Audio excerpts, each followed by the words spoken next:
মানব সভ্যতার অর্জন বিস্ময়ের ইতিহাসের পরতে পরতে আছে আবিষ্কারের গল্প। এক বিরাট প্রকল্প শুরু হতে যাচ্ছে, কল্পনাতীত এক পরিকল্পনা যা আপনাকে শিহরিত করে তুলবে। চীন তৈরি করতে চলেছে বিশ্বের বৃহত্তম বিমানবন্দর। দেখতে কেমন হবে? কিভাবে পুরো প্রক্রিয়াটি কাজ করবে?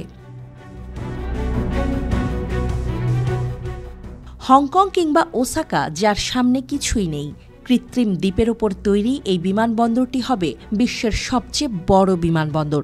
হ্যাঁ, আপনি ঠিকই শুনেছেন, এটি চীনের ডালিয়ান শহরে তৈরি হতে চলেছে। ডালিয়ান চীনের উত্তর পূর্বে অবস্থিত।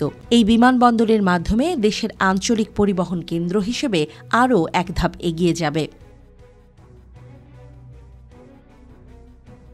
হংকং আন্তর্জাতিক বিমানবন্দর এবং জাপানের ওসাকা বিমানবন্দরকে টেক্কা দেবে চীনের নতুন বিস্ময়।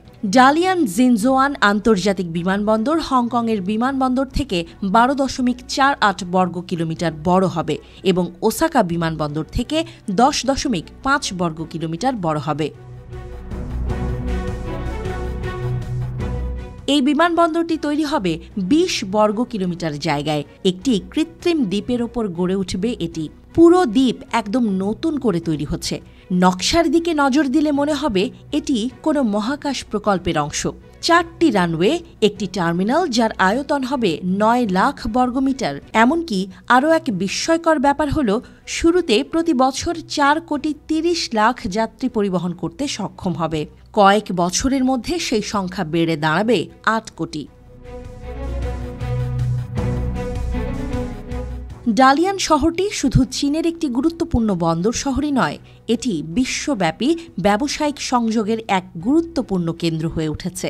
জাপান এবং দক্ষিণ কোরিয়ার সঙ্গে চীনের ব্যবসা মূলত এখানকার বন্দর এবং বিমানবন্দরের মাধ্যমেই হয়। 60 লাখেরও বেশি মানুষের বাস এই শহরে, যেখানে চীনের বৃহত্তম তেল শোধনাগার, ব্যবসা এবং পর্যটন কেন্দ্র অবস্থিত।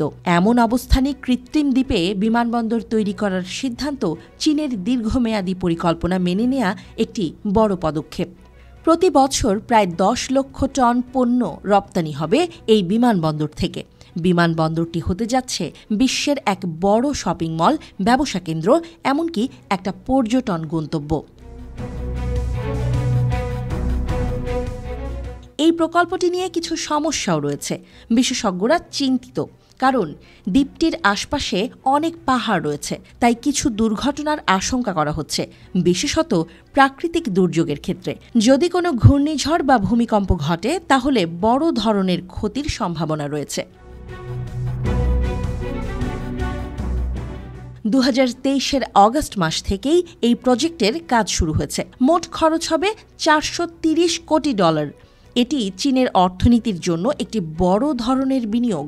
2035 সালের মধ্যে বিমানবন্দরটি সম্পূর্ণ চালু হওয়ার কথা রয়েছে।